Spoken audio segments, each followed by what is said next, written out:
Review of Raw for Monday night.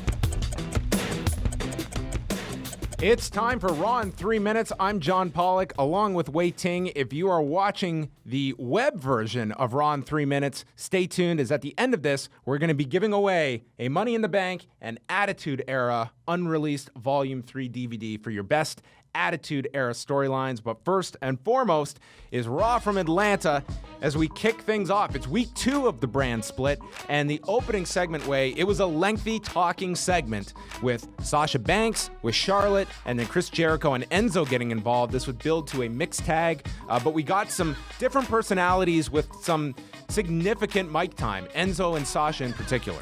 The writing of this segment was a little bit more, PG-13, I'd say, than usual. And I thought it was a real, benefit to Enzo to be featured like this as a singles. Of course, they're doing the rematch with Sasha and Charlotte for SummerSlam. The mixed tag, it saw Chris Jericho and Charlotte get the win after the natural selection by Charlotte and pinning Sasha. And then afterwards, with the post-match beatdown of the baby faces, Cass got involved, and it looks like Jericho-Cass is the direction, possibly for SummerSlam. Kevin Owens and Enzo, and this was also good booking for Charlotte's rematch against Sasha. Braun Strowman murdered another man, this time Evan Anderholt, and they are 2 for 2 on Braun Strowman matches. Great stuff. Foley gave Mark Henry a United States title shot for later in the night. Goldust and R-Truth, they succumbed to the distraction of an iPhone, losing to the Shining Stars. Finn Balor got his first kind of interview segment with Michael Cole, and then Seth Rollins interrupted. How did you feel the personality of Finn Balor came across? I thought he spoke really well and delivered his lines really well. The crowd maybe not so familiar with his personality yet, but I think that'll change in the weeks to come. Rusev destroyed Mark Henry. Rusev now married to Lana, as they announced prior to the match. And then afterwards, Henry was laid out. He was cutting a big promo on how the Olympic Games are rigged and that the Americans don't deserve to win any gold medals in Rio, and standing up for the United States of America, Roman Reigns. And they had a stare down, and it ended with a Superman punch off the steps by Reigns, and this looks to be Roman's direction for SummerSlam. It's smart booking to book Roman in a patriotic gimmick against Rusev, because he won't get booed doing that. We saw Nia Jax kill Ariel Monroe in a minute 9, a segment involving Carl Anderson and Luke Gallows losing to Big E and Kofi Kingston, and then a post-match beatdown. Cesaro took on Sheamus, where essentially these two are underachievers. Cesaro won the match, though, so he is going to get a future title shot of some kind. Seth Rollins defeated Sami Zayn, and then the main event segment, the return of both Paul Heyman and Brock Lesnar. It was a lengthy promo from Paul Heyman, building up to Randy Orton showing up and delivering an RKO to an unsuspecting Brock Lesnar. Perfect booking of Randy Orton, just as a guy coming out of nowhere, delivering that move. Fans went nuts for it. Randy Orton really feels like a superstar, and I could anticipate him winning the match at SummerSlam. Without comparing to last week, how did week 2 hold up of Raw? It wasn't as good. There weren't as momentous, occasions like last week's, but I thought it was still a very good show. All right, and that was Raw in 3 minutes. And if you're still watching this, it's time for our Attitude Era storyline contest. This is weird. This is like, we're not talking to the TV people. This is strictly for web. Thank God. There's so much pressure going through the 3 minute thing. It's like, how stupid is this going to look when people click on Raw in 3 minutes and it's going to be so long? It's going to be way longer than 3 minutes. Whatever. Who cares? They're probably not watching anyway. They're probably clicking off. Okay. So up for grabs are a pair of DVDs. We're going to be giving out the Attitude Era, Volume 3 unreleased, as Wade destroys our set, and a copy of the Money in the Bank DVD. Do you want to know something about these DVDs, Wade? Yes, I do. Well, you can watch WWE superstars risk it all by climbing the proverbial ladder to the top of the WWE in WWE Money in the Bank 2016, featuring Seth Rollins challenging Roman Reigns for the WWE World Heavyweight Championship and the exciting battle for the Money in the Bank contract. Get it on DVD now, and don't forget to pick up WWE Attitude Era Unreleased Volume 3. Way, are you ready? Then give me a hell yeah. Relive one of the greatest periods in sports entertainment history, featuring Steve Austin, The Rock, Undertaker, and more. Available on DVD and Blu-ray August the 9th. Wow. And who's that courtesy of? Oh, I don't really know, to be quite honest with you. Courtesy of the WWE. Great. So We are going to read these quick, and I do mean quick, storyline pitches. We limited it to one sentence, an Attitude Era storyline that didn't make it. And we're going to pick the best one, or Just one? we can give out more if there's some good they're ones. good enough. We're not going to give out pity prizes. I've never, I don't know how to, okay, I suppose, I've never done one of these before, where we, like, rate one sentence long fantasy booking ideas. Do you want to see it on television? Should be your barometer, okay? Is this a storyline you would like to see play out with the characters involved if you could go back in time? Okay. Okay, so the first one comes from our man Gaurav. So I'm basically, I'm voting yes or no. Okay, yes. Or how much I want to see it. Yes. On a scale of, like, on a scale of 1 to 10. Okay, I'm going to read it, and you're going to rate it on a scale of 1 to 10.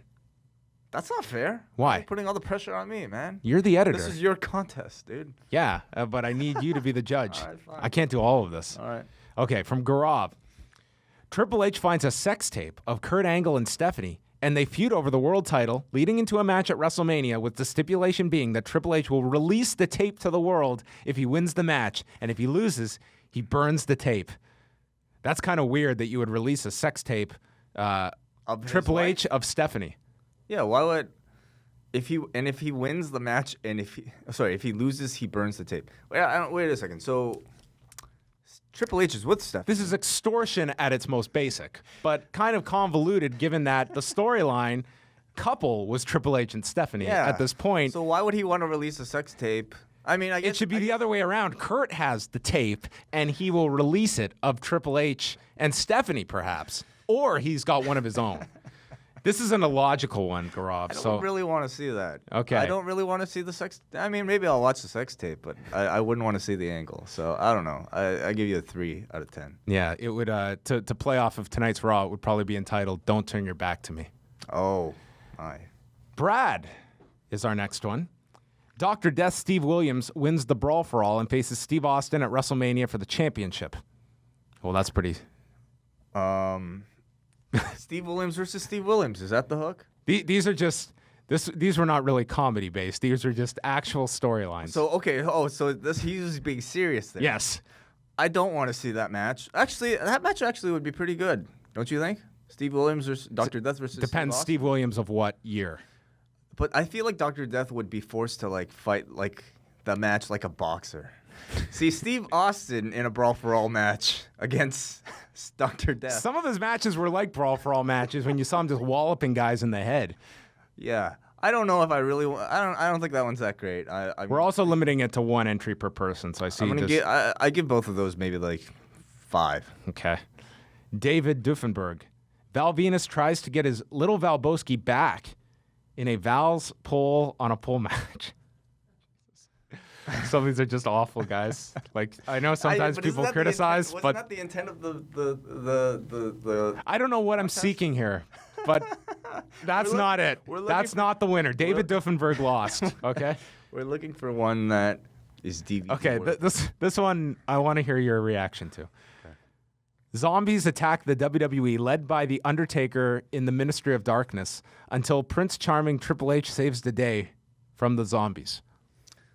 Oh, okay. So a zombie attack led by The Undertaker. This feels like something that could happen on Impact. Yeah. I feel like those zombies didn't really get all that popular until like the later 2000s. So I think that would be kind of cool. Like The Undertaker leading a pack of Undertaker-like characters. If this is the front runner, we've got a hell of a contest. Okay, I give that one 6.5 out of 10. Okay. This one is a run-on sentence. On the night that The Rock threw Austin and the championship belt into the Detroit River, Mick Foley emerges from the water, belt in hand, and introduces the fourth face of Foley, Fish Foley, whose tagline is "Holy Mickerel," and becomes the master of the fishbowl match, where the competitors wrestle to put their opponent into a giant fishbowl filled with water, or when fighting Austin, beer. That's what I wanted. All right, okay. That's the front runner. I give that one a solid 9 out of 10. It'll be tough to top that one. Okay. Fish Foley. What a follow-up here. China wins the WWE title at SummerSlam 1999. No. Next one. Not even worth rating. From Jimbo. Val Venus does a movie with China. It ticks off Triple H, and the two have a match at SummerSlam. It's also 2 cents. Everyone's assuming Triple H very concerned about privacy law. Yeah, why did come on. Like why all the Okay, these look to be getting more creative. Okay, next one here from Kelga Roth. After months of speculation, it emerges that Vince McMahon is in fact somehow his own father. What? Vince McMahon is his own father. time travel or Okay, I don't know. let's go with this. Forcing Shane McMahon to face Triple H at In Your House, Who's Your Daddy, to get the DNA sample he needs to prove that he is not a McMahon, but the love child of Mae Young and the Brooklyn Brawler. Yeah, okay. All right, that was going somewhere, but it crashed. Next one from Christian Small. Vince Russo becomes Triple H's manager while he's the WWE champion. And during a feud with The Rock, it leads to a Vince Russo in a box on a pole match where there are 3 other boxes. One with Russo, one with the WWE title, one with a pink slip, and one with literal crap. This basically happened on Nitro. The Rock ends up, that's the second sentence, so we have to stop there. Okay, Vince Russo becomes Triple H's manager while he's WWE champion, and during a feud. And he becomes a contortionist getting inside of a box. It's not better than the other one. Okay. Next one from McWhalen. Fresh off losing the IC title to China, Jeff Jarrett snaps and begins stalking a young Stephanie McMahon, which in turn leads to Jarrett winning the WWE title at the Survivor Series in a triple threat between himself, Triple H, and The Rock, when Vince gives Jarrett the spot in the match over Big Show in a return for sparing his daughter from further trauma. So he stalks Stephanie and but then relents. Wins the belt, and then Vince gives Jarrett. Okay, nah. We saw stalker gimmicks, and we saw how those turned out. Not that good. Jim Powers. In the same vein as the Undertaker storyline of 1994, following the infamous Choppy Choppy Your Pee-Pee incident that set the wrestling world on fire, Val Venus disappears, is kept alive in the fans' hearts by weeks of vignettes featuring witnesses recounting pee-pee sightings across America, and finally returns at SummerSlam to wage war against Ted DiBiase's phallic imposter, all while keeping his gimmick fresh by debuting. Okay, this is awful, awful, awful. So was the other one. So was the fishbowl one. That was pretty awful. That had a charm to it. Yes, okay. It's an interesting contest. No, it's not. Ben from Vancouver. A heel godfather recruits Kane to be his muscle with the promise of Kane having sex. But Kane witnesses Godfather. I'm laughing at you having to read these. That's the. I should have split these up. This contest. Godfather is then witnessed abusing his top hoe, Lita, and can't take it, but is too tempted by the promise of intercourse. That's the end of the sentence. And that's the end of Ben's chances. I love that. I love that. Like, these contests are really excuses for people to write ridiculous things that we have to read. So there are no future creative team members on our message board, is what I'm learning. Yep. Chris from Panama City. Matt Harry, I'm pretty sure that was to be Hardy, yes, is revealed as the perpetrator of GTV, which ultimately leads to a first deletion match against Shane McMahon at WWF New York. Gangrel defeats The Undertaker in a Buried Alive match at WrestleMania 15, seemingly ending the streak early, but GTV reveals on the final Raw before WrestleMania 17, so this is a 2-year storyline, that The Undertaker had actually escaped the dirt through a trap door, thus negating the result and allowing the dead man's streak to return. No, I don't think people would be happy about that. Boy. All right, I'm afraid to click on this second page. We got a few more.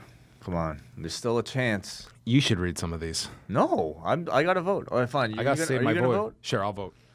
All right, we got a Dwayne, whose Attitude Era Lost storyline is, after the breakup of Right to Censor, Val Venus takes a leave of absence to focus on his adult film career. But 6 months later, he returns with renewed vigor, declaring he is finished with porn and now only has a hard-on for wrestling, resulting in a mega push win streak, culminating in him winning the 2002 Royal Rumble and dethrones Chris Jericho at SummerSlam 18 in Toronto to become the undisputed champion. A lot of Val Venus fans. Yeah, that's what. What do you think of that one? It's not the winner. Okay. Roy says, Chris Jericho was the one who ran over Stone Cold.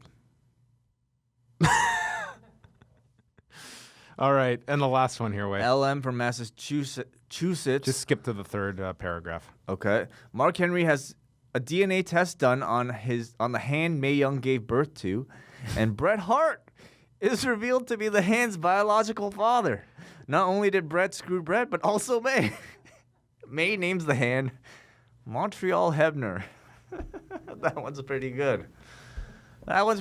All right. You know who's going to decide this? Our man Sam. Sam, Okay, the two finalists that I've decided on our technical producer today. is Bret Hart is the father of Mae Young's hand, or Fish Foley. Okay, so thumbs up or thumbs down.